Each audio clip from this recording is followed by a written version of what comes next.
வணக்கம் மங்காளிலா. கமுதி சீமையிலேருந்து இப்போ இருக்குது வேப்பங்குளம் சைட்டு தெரியுதா பாருங்க, அருமையாக இருக்கா?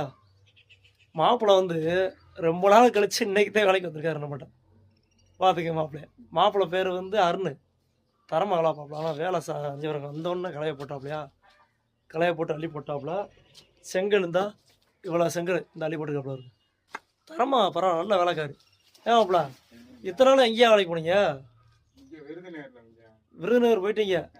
மச்சா இவ்வளோக்குள்ள இங்கக்குள்ள ஒரு 10 எட்டில் வேலை இருக்குது, நீங்கள் விருதுநகர் போயிட்டீங்க. ரொம்ப எதுக்கு இங்கே வேலை இருக்கலாம்ல? ரெகுலர் வந்துடுவீங்களா? சரி, ரைட்டு. அதாவது சிறப்பாக வேலையை பாருங்கள் இளைஞர்களுக்குலாம். ஆமாம், மாப்பிள்ளை பாருங்க, தரமாக வேலை பார்ப்பலாம். நல்ல மனுஷன், ஒரு நல்ல குணம் உள்ளவர். யாருக்கு நேற்று வந்து கட்டணம் போட்டோம். நேற்று கட்டணம் போட்டு 2 பத்தலாம் 3 நிமிந்தாள் வந்து கட்டணம் போட்டோம். இன்றைக்கி வந்து 1 நிமிந்தாள் இந்த குறையை கட்டுறதுக்கு தான் வந்திருக்கோம். இந்த பாருங்கள், தெரியுதா? இதே இந்த குறையை கட்டுறதுக்காண்டி பார்த்துக்க மகளிரா. என்னடா அன்னைக்கு பங்காளி ஸ்டிக்கு வச்சு பண்ணுறானே வீடியோ அப்படின்னு பார்க்குறீங்களா? இது சபரி மொபைலில் கொடுத்தது, நமக்கு ஃப்ரீயாக கொடுத்தது. ஆமாம் மகளிரா, ரைட்டு மகளிரா, கணக்கில் சரியாக இருங்க.